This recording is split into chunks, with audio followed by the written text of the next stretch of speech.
Hello and welcome to a very special episode of Funhaus. Why is it special? That's for a couple of reasons. First off, this episode is brought to you by Lisa Mattress. Thank you, Lisa Mattress. Second of all, the colloquial gang, they are all in Austin working on a very secret project. I mean, they've talked about it endlessly on the internet. I don't know what they're doing. But so we decided to fly out a very special guest all the way from London, Mr. Raul Coley. Welcome, Raul. You made me self-drive. That's not even... You didn't even send an Uber. I had to drive over. That's a lie.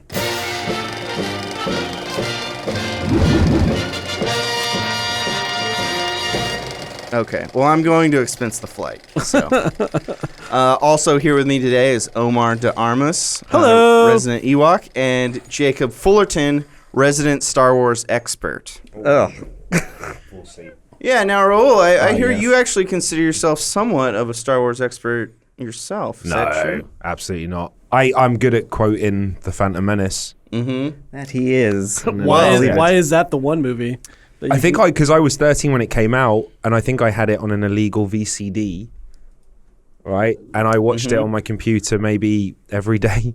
You can stand by those claims. Yeah, you're going to stand by those claims when after this episode, we're going to do an exclusive first competition pitting you and Jacob against each other, see who knows more about Star Wars.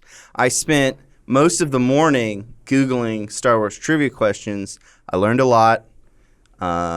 Didn't you buy a game? I bought Trivial Pursuit Saga Edition DVD. Turned out the DVDs were way too scratched. They did not work. Oh. But there were some cards, but I knew almost all the questions. So it wasn't, I'm not even a pro. Anyways, the movie we're talking about today is Solo. Now, I want to know, did you have any expectations? Like, how have you felt about this, like, since Disney acquired it, like, since, like, 7 and Rogue and 8? How did you guys feel about all those? What were your expectations for this movie? Let me hear your previewing thoughts. Jacob? Oh, well, alrighty then. All the eyes are on me, apparently. Well, I guess I was in the camp of somebody who generally enjoyed the Disney sequels, even though I consider myself very easy to please, and I just really like Star Wars in a unconditional kind of way, I guess. It doesn't need to give back. But I kind of had this approach with Rogue One where I didn't really think about it that much. I knew it was coming out, and I knew, it's like, okay, that's interesting. It'll be something that stands on its own. And then with Solo, I kind of went with the same thing, but was also kind of excited by it just not being too connected to the whole fight with the rebellion and the Empire and stuff. So, yeah, I think I went into it just kind of waiting to see how it was. How about you, Raul? I haven't been totally sold on the Disney era. The Force Awakens, I enjoyed to a certain degree. I wasn't completely blown away by it, but Rogue One was probably my favorite of what's been out so far. I do not like The Last Jedi. I didn't even enjoy it, and I've watched it a few times now, and it hasn't improved with viewing. It got worse. I think the standalones they interest me more. The stakes are not as high, I guess, when you have those with the other saga, when they become chapters and they are now part of that world. I think I view them slightly differently and maybe harsher. I don't know, but with the standalones, I go in with these with no expectations, because if it isn't good, it's easy to just brush aside. It's not part of that saga in that respect. So it's like I treat these standalones like the video games in the LucasArts era, which is some of them are good, some of them are going to be crap. There's a whole bunch of them. They're going to keep doing them until a couple stick. So I had no expectations with Solo. In fact, I didn't want this movie. I'm in that camp. I was like, he's a favorite character of mine. I don't care about this story. I also enjoy not getting too much backstory from. So it's like if they go in 20 years from now, they decide, well, let's do a Heath Ledger Joker movie, and let's explain why he's the way he is, rather than just exist. So I kind of wasn't too thrilled about this particular movie. It's like Han Solo would have been just as good without this movie. It didn't need it. Yeah. How about you, Omar? My whole thing with Star Wars is I really enjoy all that stuff, but I'm not like, I wasn't a child of Star Wars like a lot of people are, especially people my age, right? Like that was what they came up on, and I just didn't have that. For whatever reason, I didn't gravitate toward that stuff as a child. So now watching these movies, I just enjoy them for sci-fi movies, and like the stories are usually kind of cheesy but kind of awesome. And going into these movies, like since the Disney thing, right? Like all of the movies, I still haven't seen Last Jedi. Like I just haven't watched it because it got shit on so much. I didn't care to see it, and I haven't like made it a priority to go watch it. But Rogue One, I really enjoyed. Episode 7, what was it? Force Awakens. The Force Awakens, I enjoyed. It was fine. This movie, I really enjoyed too. Like going in with next to nothing as stakes for me makes these all really fun. And like, I feel kind of free, because I'm not like tied down to all that bullshit that everyone else gets really hung up on. And it's, I don't know, it's whatever. It's fun. Mm-hmm. I myself have basically been as ambivalent as can be with all these new movies because I was so disappointed with how the prequels turned out, even though they still kind of hold a special place in my heart because I was young enough that it was more just like a confused, why is this happening, than like a betrayal feeling. But with these new movies, I was so nervous to get excited that I just quelched all those feelings, and I've just kind of sort of enjoyed them, but I don't love them like I do the older ones.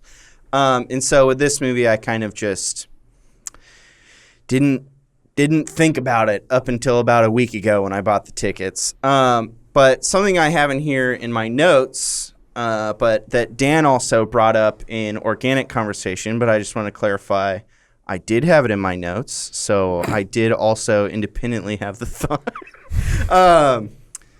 I'm just joking. I put it in after. But the idea of the Saga films versus the Anthology films, because the Saga films are continuing on. If people don't know this is actually the terminology that Disney and LucasArts are using, that the Saga films are the numbered ones, and these Anthology films are like Rogue One and Solo and the Boba Fett movie that's coming out in like 7 years. They're standalone, so they're anthology. But I mean, I don't want to like derail your train right now, but like this movie isn't standalone, right? It's not standalone, it's anthology. So it's not continuing the story of the numbered movies. Yeah, but there are still like threads in there. All of this has stuff that matters to the story. Yeah, Rogue One didn't matter. It did though. It did. Rogue One. Rogue One is like a wrapped prequel to A New Hope. Yeah, at the end it wraps in and stuff, but like none of those characters matter because they're all dead, right? Spoilers.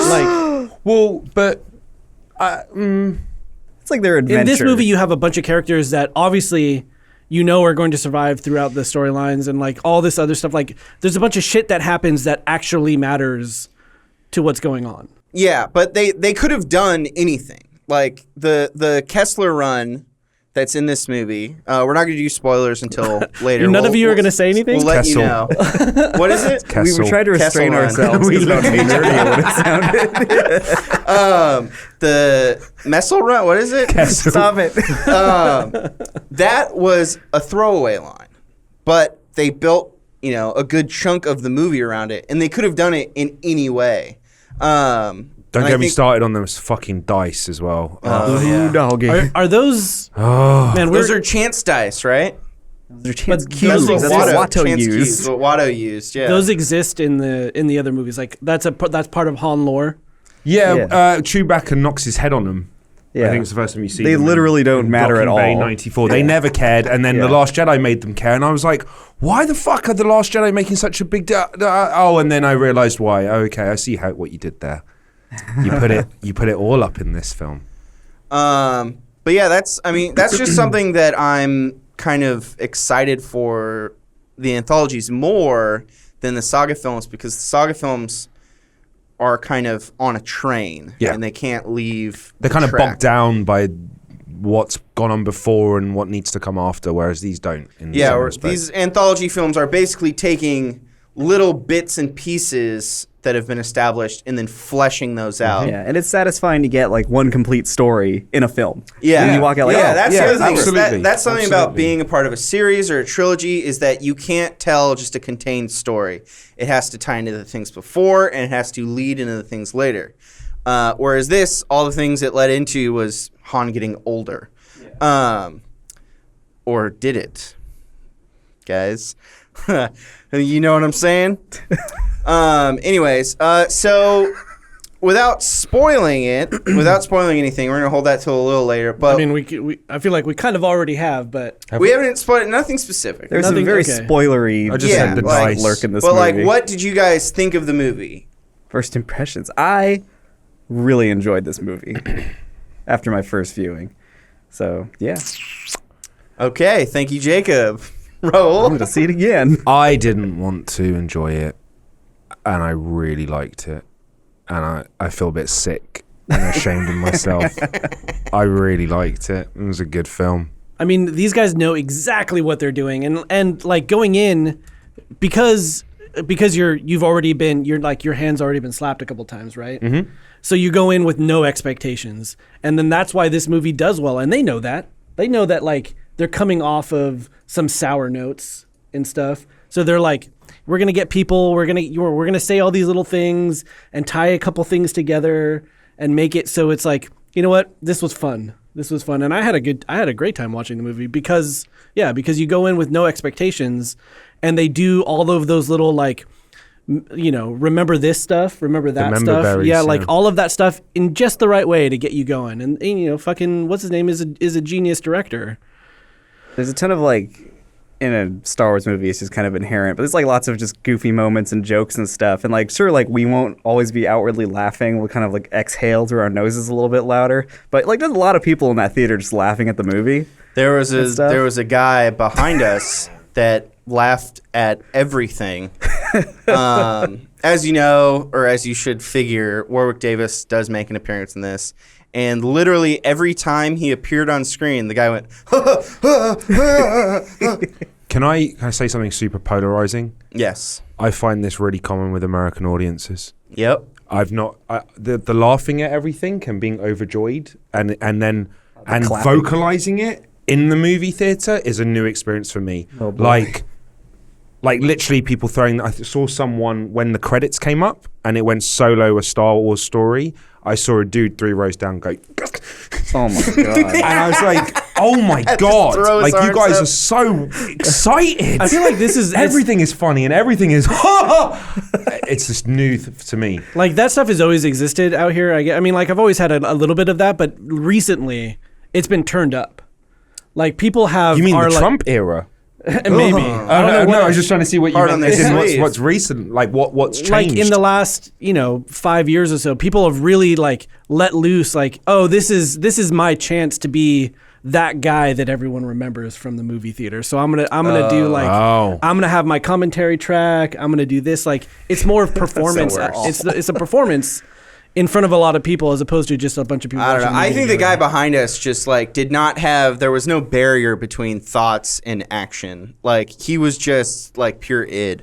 I got kind of self-conscious because the dude next to me, the name Bosk was uttered in this movie, and that's just it's a bounty hunter in Empire Strikes Back, and the guy next to me repeated Bosk. And John looked over it. I was like, I hope. I John thought it was you. I thought that you did it. I was like, you fucking nerd. I was like, John's gonna think I said that.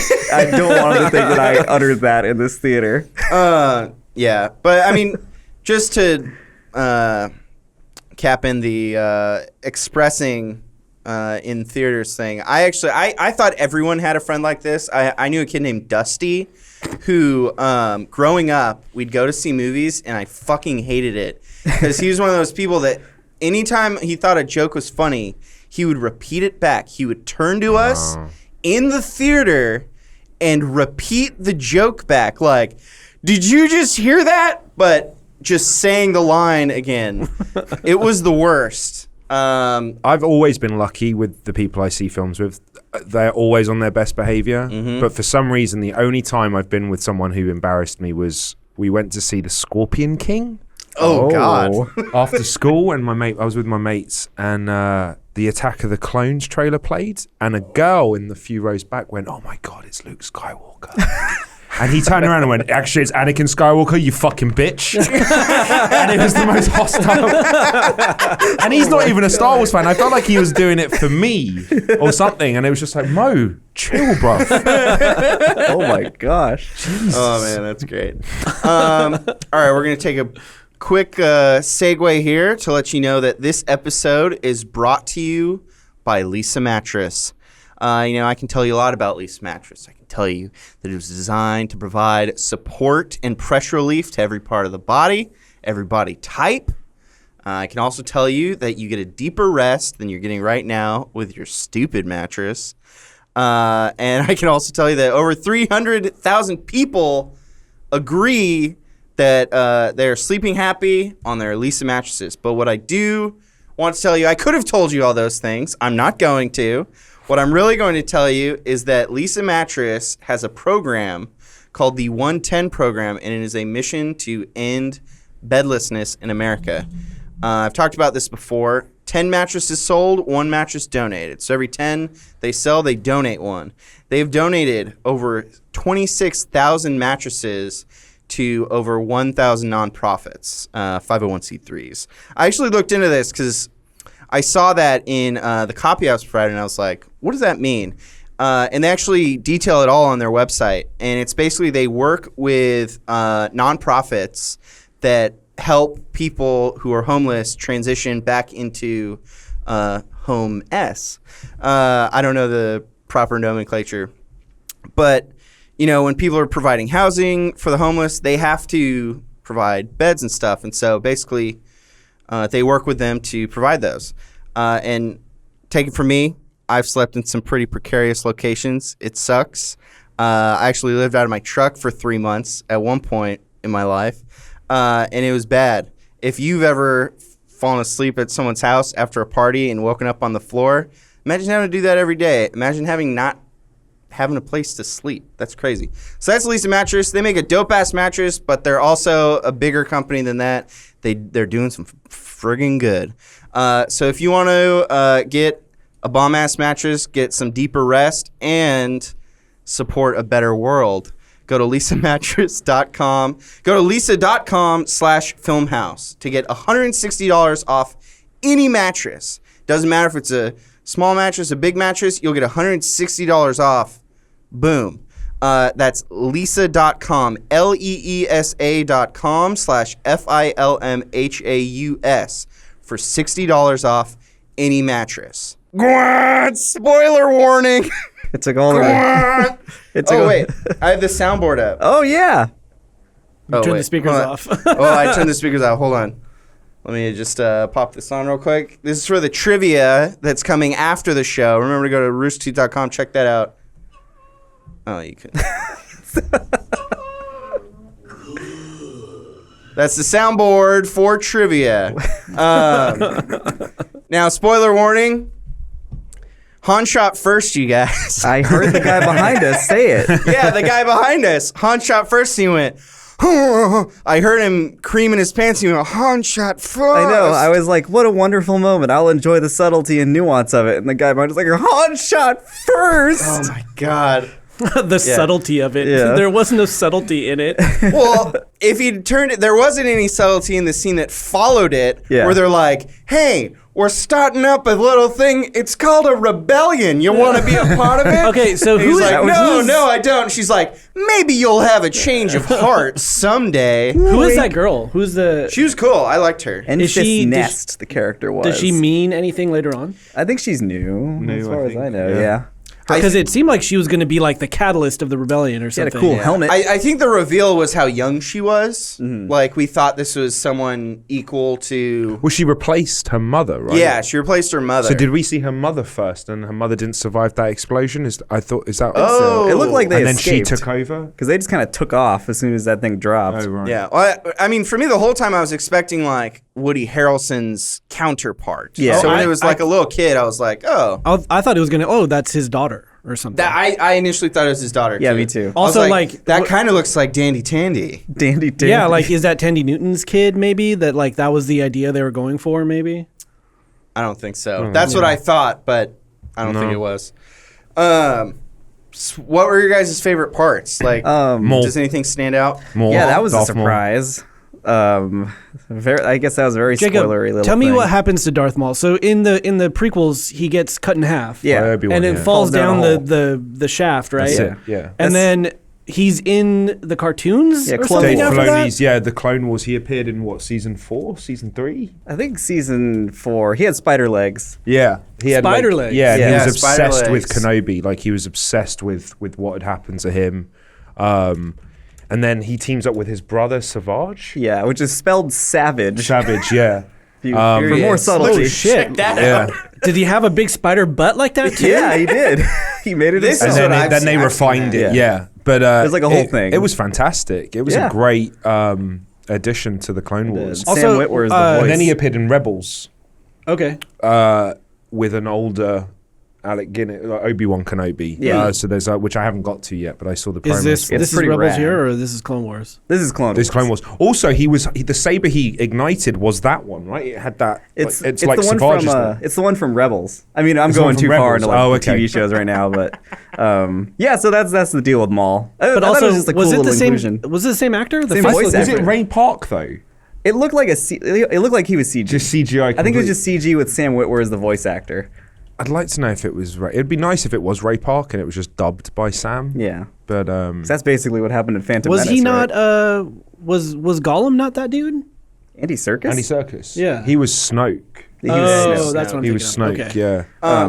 What was I gonna say? So was the monster inside the what's Kessel it Run? called? The Yeah. maelstrom. yeah, inside Maul. the maelstrom. master run. Was that this thing?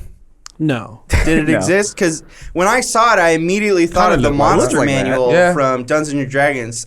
For you audio listeners, I'm looking at the cover to the monster manual. It's the classic, like, I feel like I Cthulhu. That's see like the one in classic any Cthulhu. fantasy thing. Yeah, it's like the Yeah. floating head Bunch with of It was like all Doom. the tentacles. Tentacles. Yeah. It was in Little Trouble in Big Trouble in Little China. Vagina. Yeah.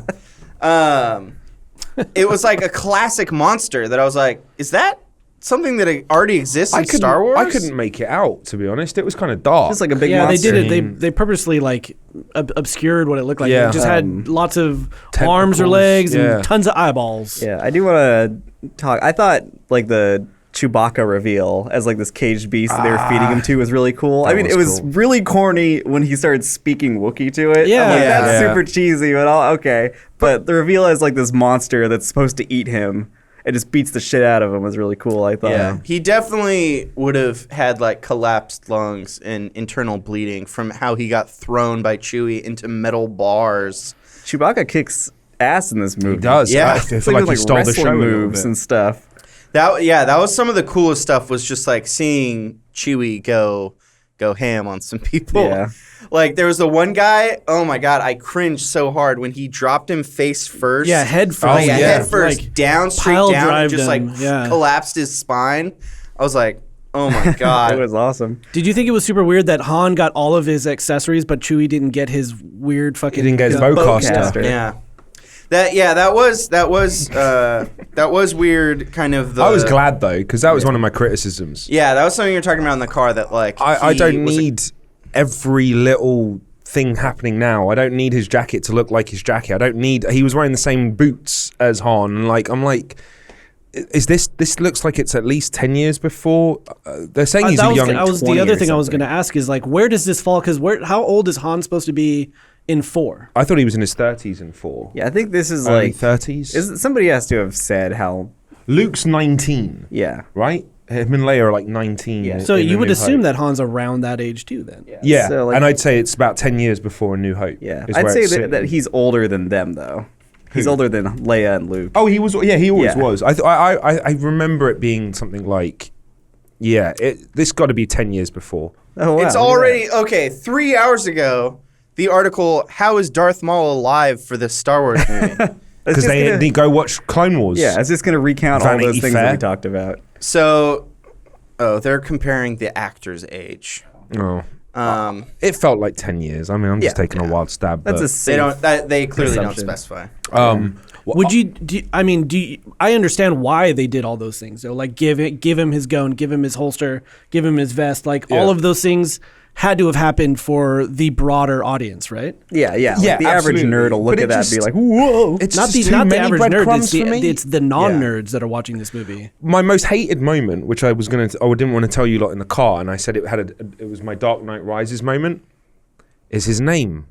I fucking my hated that. God, It that was the fucking worst. awful. When they said the thing, you look down. You're just like, Oh, did you see? I saw Did you. I I saw you react? mutter under your breath, "Motherfuckers." Yeah, and that was and how kinda- flippant it was. Just What's like your name? The guy Han. goes, He kind of looked, We'll call you Solo. Yeah, it literally I like was. that. And it was like, because I didn't like that Solo now has a meaning. Because he Yeah. goes, who are your people? I don't have any people. Solo. Yeah. Solo. It's like- And I was like, why? Why did you do a fucking... That's the same shit that made me turn on Dark Knight Rises when that woman for no reason goes, it's under my legal name. You should use your legal name, Robin. I Robin. like that. Shut up, bitch.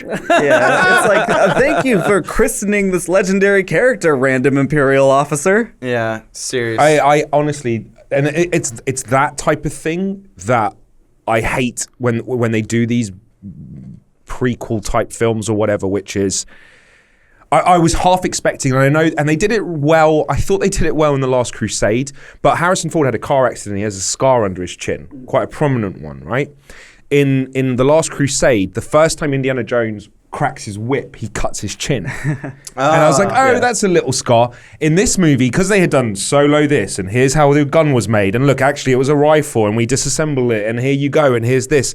And the Millennium Falcon and all the little things they put in, I half expected someone to, like, the last fight, Paul Bettany was going to cut his chin as well. Yeah. Like, I was like, you're going to do everything in this movie. You're going to make Han. I wouldn't be surprised if it ended with him sitting in Mos Eisley Spaceport Just at that table at somehow. the table, Yeah. and Obi Wan gets brought over. Like, I was like, don't do that. Don't make the world that small, man. Yeah, Well, this entire movie was built on convenience. Chance, luck, and Yeah, all of that. stuff is like this character meets this character instantly. The love of his life is on this ship. He Yeah, gets this. yeah, He gets that. yeah. He gets it's all the most convenient plot to push Just through. to get through. Yeah, and super abbreviated. He's driving through a cloudy asteroid field, and they plug in the robot's brain to plot a course. Like, Was Yeah. that one thing that's missing from here got knocked off by Rock, but we made you to show it because it needs to happen. You know, Yeah. Let's get rid of the escape pod. What Yeah. happens when I get rid of? Oh, it looks like the old Millennium Falcon. Like, Yeah. I could have. If it is 10 years before A New Hope, you could have left that, and I Yeah. could have gone. Oh, he made modifications. yeah, that He was says the that whole as- time I was thinking that. Like he says, I've made a lot of modifications myself. You can imagine. I would have actually preferred the ship to stay as it existed and just Han tweaks it as he goes along his Which adventure. I guess was the case with the inside of the ship. Was like Yeah. super shiny and had like a cape closet and stuff. Who's this guy? That's That's Chewie. Chewbacca. It's not Peter Mayhew no more because he's in a wheelchair. I guess like in relation to the thing you're saying about him like getting all it just explains all his stuff and it's like okay here's all the Han Solo thingamabobbers was like Alden Ehrenreich's performance as just like like it's like you said a whole bunch of times like he's not doing a Harrison Ford impression No. but he had the essence of that character Yeah. which was really well done. I actually I want to riff off that too. Childish Gambino. What the fuck- Donald Glover. Donald Glover doing an impression. Do you think that was his choice? Yeah. For you, if you were going to play a character that was pre-established by another actor, would you? I'm going to go straight for the impression. Really? That's just my thing. Yeah, I'm going to. I'm going to go straight for that. Like if I was given Calrissian or whatever, like I've thought about that because those are things that can happen, and especially with the movie industry now with remakes or reboots. The first thing I'd have been doing is studying Billy D. You know, and that's my jump off point is, well, let me see where I can. I'm just talking out loud, but like, let me see what this character's about. Let me break it down. Let me see if I can nail that. And then the story and the new story will allow me to take that character into new places, but I'll keep that foundation there. So you start with the impression. You start with the impression, and then you can work it back. But if you can, and he was doing like the hello, what have we here? He was doing that cadence of that was a lilt to his voice. Lando Calrissian. I know some of that, like a couple times that got weird for me, and it like took me out of it. I see what you mean though, because there was moments it felt forced. Yeah, there were a few moments where I was like, oh, you're straining to yeah. And it's like really put that cadence. Donald Glover is an amazing actor, right? Like he's got an amazing timing, all that stuff, like comedy, everything about him is he's way more talented than any one person deserves to be. And like he felt like it felt like he was taking himself out of it to do this character as opposed to just like playing Lando. I honestly, I really enjoyed what he did because I thought it complemented what Alden was doing, because he isn't doing Han Solo. You have to suspend your belief suspend your disbelief that this isn't Harrison Ford. I know everything, his haircut, his clothes, everything is telling me that this is supposed to be Harrison Ford, and it's not. And nothing Alden ever does will ever make me feel that way, because it isn't. And I can't have that. It just doesn't compute for me. So it was nice that I actually enjoyed the fact that Donald was doing more of an impression, because at least there was something there that I could grab onto, and I was like, well, at least that feels like Lando. Like, I'm happy to have that. Yeah. I didn't need Alden to do that because that will get old real quick if he spent the entire movie trying. Because he had more screen time? Because he was the lead. I think if he went through 2 hours of really forcing a Harrison Ford talking at the back of your mouth. Also, I was Lando's older than Han in this because he's calling him kid. So I felt like it was okay that Lando could be a bit more fully formed and be a bit closer to his older version than Han needed to be.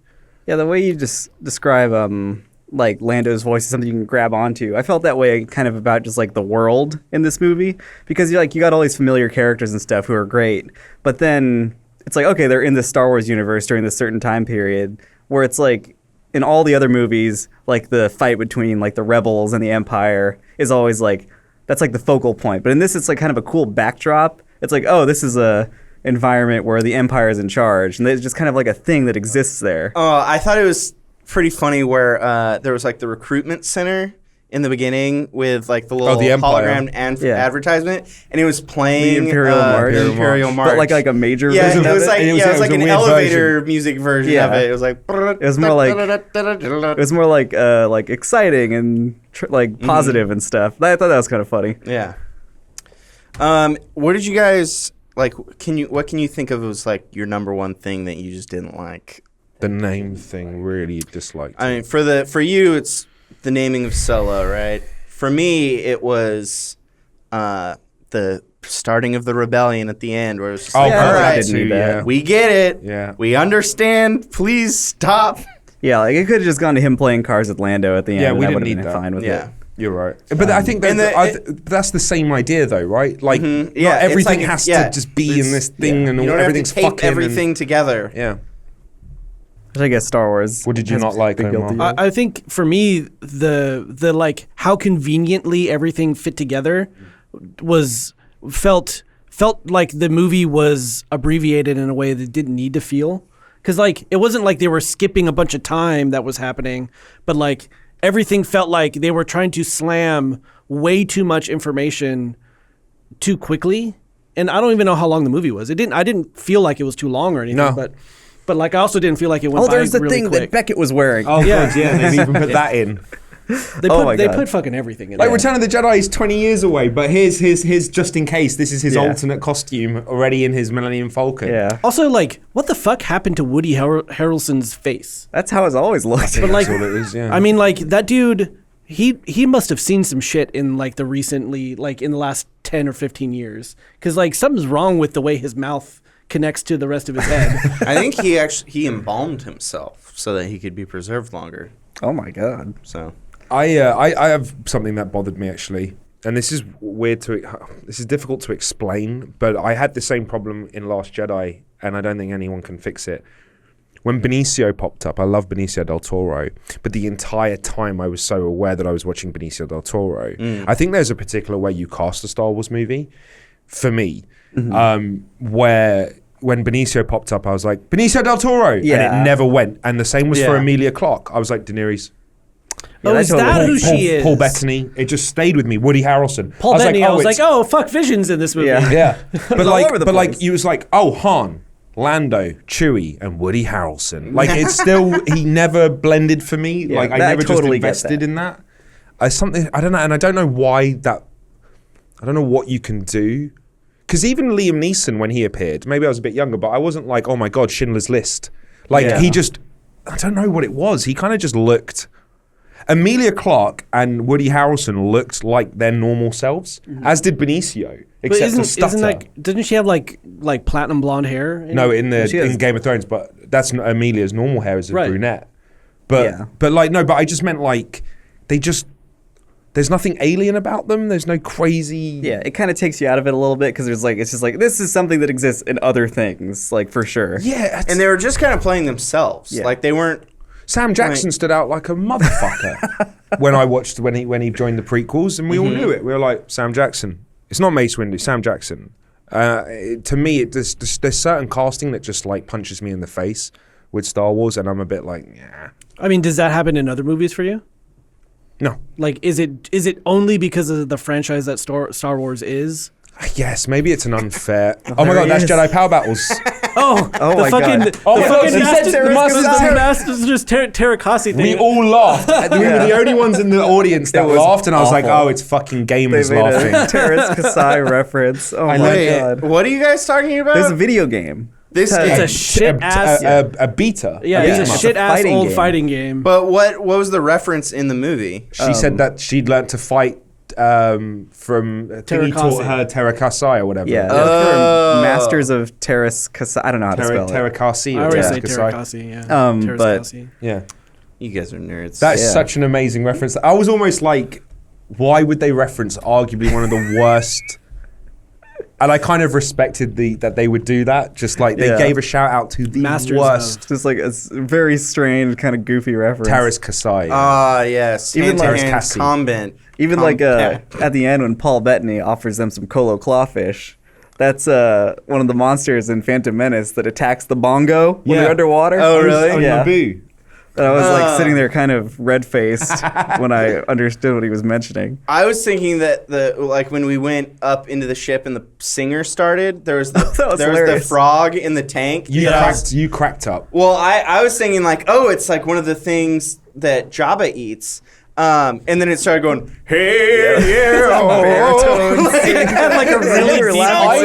I noticed something about John because I've never seen a movie with you, but if there is a surreal Rick and Morty-esque alien, you laugh. Yeah. Like, it really tickles you, the character design or puppet, whatever it is. It's there's a lot of visual and auditory stuff that just gets me for some reason. I mean, like weirdly absurd that little thing was. Yeah, but like that kind of fits to the lore. But that's a perfect joke to me. Yeah. Like that's when you take that ridiculously of the alien in the glass, like that's funny. When you do real gags like the Poe Dameron, I'm holding on the phone for your mum. When you do that in Star Wars, I'm like, oh my God, don't. When you're like telling jokes. They did one in this. There was a by the numbers joke. And what was it? Was it with Lando? I don't remember. Was it them talking about him fancying her? Stuff with like conversation in the cockpit about she loves. She's like, it's just us. The robot. She's like, how does it work? She's like, oh, and it works. It works. Yeah. It just feels a bit weird when If we're talking about things that we did like in the movie, I really liked L337, the droid. Leet. That Phoebe Waller. I don't know if you guys. I don't know if that was intentional, but her code name is Leet. Luckily, they Just never Leaf call her that Gamer. in the movie. Yeah. Thank goodness. But she was really The fucking snake monster in the beginning too. old lady snake I found monster. really funny. Yeah, when she popped up, it's like, oh, what voice is this going to be? She goes, What are you doing? Get back in. Yeah, there's a lot of great like aliens and stuff in this movie. yeah, that's something I really liked. Like all the different, species. Lots and of practical characters as and well. stuff. Yeah, absolutely, like a ton of it.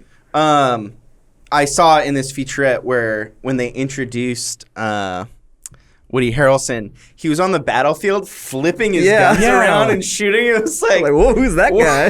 why is that happening? He does that a lot during the whole movie. Yeah, so that makes once it went and it was something he did, but like when it was like that, no one would ever do that in the middle of a battle.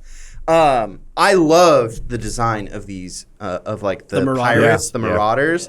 These little things coming off of their head, like very It's like Destiny. Mad Max. Yeah, or yeah. Destiny. Yeah. They show up on all their very bikes and Destiny stuff shit. and try Like, to it was- hijack a train. it was very, very cool. There's a lot of cool, like, kind of like Western inspired stuff in this movie, like train heists and like desert standoffs and things like that. Woody Harrelson twirling all his guns and stuff. Yeah. The action Oh, was awesome. good. There's a lot of cool action in this movie. It was Yeah. good. I was happy with the Kessel Run. You know, like Yeah. that's kind of lore, the Kessel Run, Yeah. and I enjoyed how they told that story and what needed to be achieved in order to like. That was a good. I don't know. I'm happy when I watch the original trilogy and the Kessel Run comes up again when Harrison Ford says it. I will recall a fond memory Yeah. of that moment. It didn't shit on it. Yeah, it's like, because when he mentioned that in A New Hope, it's like, Kessel Run, that sounds kind of cool. I wonder what that is. And this is like, oh, it's something kind of rad. Are you not bummed though that really obscure lore thing that was it was never really meant anything before this, and now it has like a very specific meaning. Does that not take away from it for you? It can with certain things, I think. But like it was so the cool. name will take away now, forever. Like, and it's almost like, and that's where I'm like, fuck you. Like, fuck you forever. Because whenever I watch the original trilogy and someone says Solo, I'm going to be like, he has no people. And I'm like, that's the shit that fucks me off. Yeah. Like, all right, I saw what the Kessel Run was. All right, cool. Yeah. And that throwaway line was ruined for me anyway, because I think I found out that a parsec is a measure of That's distance, the classic not nerd. time. Yeah, the nerd Yeah. comeback. So it's is- wrong. It doesn't make sense That's- in its well- context, right? It's interesting because that's an actual. That's the thing that happens with leagues. 20,000 Leagues Under the Sea is not about how deep they are. It's about how far they traveled under the sea. A league is a measure of distance, not depth. Yeah. So it's actually interesting. I don't think it was planned. It's just a coincidence that happened also with parsecs, that people thought parsecs was time, whereas it seems like very clear in this movie. It's like, oh, they took a shorter route than was possible before. Yeah, they explain it away with that. Yeah. Where they Yeah, I don't was gonna actually say, they don't does that say correct it? They don't say it out loud like, "Oh, we actually took a shortcut Yeah. to make it a shorter run as opposed to having to do the whole tunnel." So now the line makes sense, Yeah, right? now the line makes I did it sense. in 12 parsecs, which is I did it in the shortest way possible. Yeah. Well- I didn't take the known route, the known safe route. Yeah, it's 12 if you round down. Right. Right? I liked that. I think that's something that they do well with Chewie, where like Solo's response will explain like a quip. Yeah, like you that can Chewie put together makes. in your head what Yeah. Chewie said, which they did a lot of in this movie. and I Wait, thought did it was Chewie cool. ever get subtitles? Because that's wrong. Only, as long as only only when as- he was speaking Chewie back, whatever Yeah, Chewbacca only- language. only, was. So it was I always only called him subtitles on when Han spoke to Chewie. Yeah. But Chewie No, never had the I subtitle.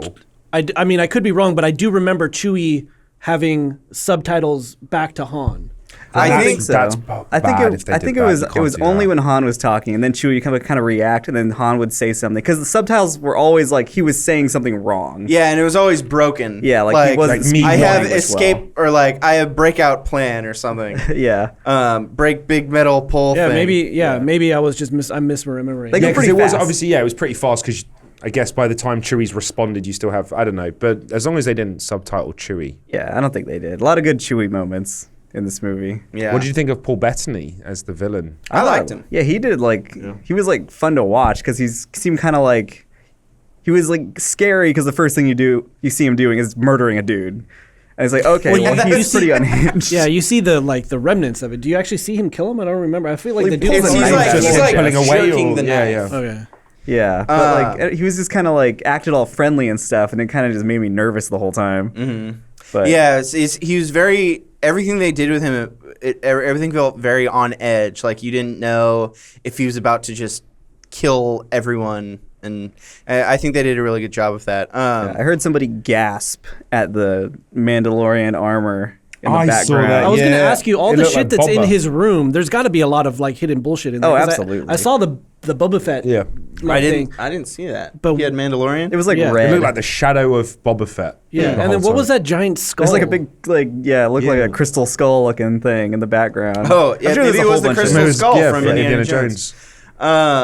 My prediction, by the way, with the Maul thing, is that's them establishing Maul in the movies in order to have him in the Obi Wan movie. Wait, I thought he died. Oh, in the Obi Wan. Okay, I think that because they are doing an Obi Wan movie. because I thought he died in the series. Is Well, In that- Rebels? Jacob In told me Rebels, before he- that in he Rebels he dies. does. He dies twice in the Yeah, oh, cartoons, sorry. right? So how is he still? Oh, I think it's just like well, hold on. No, that will work because Obi Wan's really old In in Rebels, Rebels. yeah. So this is before Rebels. Oh, okay. Yeah. Rebels takes place like after or like closer to A New Hope. Yeah, then this does. Then this so does, maybe okay. in the movie world, it doesn't. Yeah. So we saw maybe the end of Maul, but then that's shit Yeah. for Obi Wan's movie because then he can't kill him. Well, do you? Oh, that's a good way of establishing the timeline between this movie and 4. Because Because Obi Wan's movie will end with him settling down on Tatooine. well, and like becoming yeah, old Ben. if Darth Maul survives until this point where Obi-Wan is old, Yeah. then you can see that like there's actually a lot of shit will happen between. oh the yeah, end then of he this can still movie. be alive during whenever Yeah. Obi-Wan is doing his movie time. But I guess we'll see. That dude is tall as fuck. that's Chewie, Junus, Jeez. I think his name is. He is enormous. and Right. he's young and spry. He'll be Yeah. able to be Chewie in the next 400 movies. Yeah. That's so strange in Force Awakens. Like, Peter Mayhew is in this movie. It's like, he can barely walk. He's only, like, sitting down in some of these He's just doing a few scenes. head things. Yeah. Do you think he was still doing the voice? I mean- don't know who does the voice. I think they just Doesn't That's that probably is- that Walrus, was probably right? some like it's like bears and walruses It's a and bear and a lions and walrus or stuff. something. Yeah. yeah, All sorts of things. and like a LucasArts sound designer. Yeah. It's not Alden Ehrenreich going, subtitles. Where would you, out of the Disney movies, rank this one? So we've Right had 4 above Little Disney Mermaid. movies. Oh, 4 Disney Star Wars. Where would you rank them? That's a tough one. I can do it. I'd actually it. put this at the top. I think. I'd put. Yeah. I mean, I enjoyed 7 and 8. I didn't love them. Rogue One was really fun, but as I told you guys, I've had bad viewing experiences Yeah. every time. I need to watch it on my own TV. I want you to watch it with the dude who sat behind you. Oh yeah. Han shot first during Rogue One. wonder what else- oh, Grand Moff Tarkin. He's back. He's alive. I'm gonna go Rogue One, Solo, Force Awakens, Last Jedi. Oh, starting with your favorite. Actually, I don't have enough love for all of this stuff to rank them that way. Like Yeah. I've enjoyed all of the new ones I've seen. I haven't seen 8, so like they're all pretty good to me. I don't know. Yeah, I have the same kind of dilemma because it feels like 7 and 8 are kind of like in a different category, being like saga movies. But man, this one was so like lighthearted and fun. Like there's some really cool stuff in Rogue One. Like the whole third act is insane, and I love it. Yeah. But didn't this feel more Star Wars OT than I will say, like yeah. this felt fun? Like I felt like a kid again. Yeah. This like it felt like a Star Wars movie, but like a different kind of Star Wars movie, which was amazing. Like it was just, it felt like it was in that universe, and like I felt that way with Force Awakens too. But that was like probably more just nostalgia stuff. The problem with Force Awakens, though, is for me, The Last Jedi hurts my viewing of The Force Awakens now because a lot of what The Force Awakens sets up and questions it asks and hype it builds kind of got shat on for Lots me of in The Last rugs Jedi. getting pulled out. Yeah. Once you realize that doesn't amount to anything, that's horse shit. That doesn't work. He's dead. That happens. And you go back and watch. I watched The Force Awakens recently. It doesn't have the same effect. It hurts. That makes sense. Because otherwise, this could have been tied with Force Awakens, but nope. not as it stands now. So I guess the next anthology movie is going to be Boba Fett, which they announced earlier today. Really? I've been so waiting for this announcement. We can finally talk about it. They announced the director today, which is James Mangold, who directed The Wolverine and Logan. Wait, he did The Wolverine as well? What's The Wolverine? That's the one where he's in Japan. The Japan one, yeah. It's the one So that was before pretty, Logan, right? pretty good. It's okay. Yeah. Oh, is that the one that ended with the giant metal samurai Oh yeah, then robot? there's that part. Yeah, I didn't like that one. I loved Logan though. Yeah. I'm going to start prepping my Kiwi for to play Boba Fett now. There you I go. can finally talk about it now that it's announced. I am playing Boba Fett. It's a Filmhouse exclusive. Do your young Daniel Logan Boba Fett impression. Always a pleasure to meet a Jedi. Well, that's like Tamora Morrison. That's good. But Oh. I'm like, get him, Dad, get him. Oh, okay. Yeah. Fire! Fire! We got him. All right, guys. I want to thank you for staying with me and having this fun old talk about this fun old movie. It's a great movie. Go see it. It's a great movie. Go see it. I'm actually now going to let myself get excited about this Boba Fett movie because of how much I liked this. No, you've still got 9 to go first. 9's the Oh, next one. Yeah, Boba Fett's not going to be for like 7 years Yeah. or something. Well, I mean, what do you mean 7 years? Isn't it supposed to be every other year? No, That's it's true. 2020. They're 2020. saying right now. 2020. Where are we now? 2018. They're going to have this 2018. movie ready in 2 2 years. years. What about Obi Wan? Yeah, it's supposed to be. It's supposed to be big movie, small movie, big movie. Small So, movie. so Saga franchise. Yes. Yeah. Yeah. I feel like they do Obi-Wan before Boba Fett because they've been talking about that one more recently. I don't know. You don't think so? No. Oh boy. Guess All we'll right. find out. Well, thanks, guys. Thanks for talking with me. Thank And just to remind you, this episode is brought to you by Lease Mattress. Thank you, Lease Mattress. And you guys, seriously, I mean, if you've listened this far, either you've already seen Solo or you're a sadist because it's great and you should go see it. And sorry if we spoiled everything for you. All We right. warned you.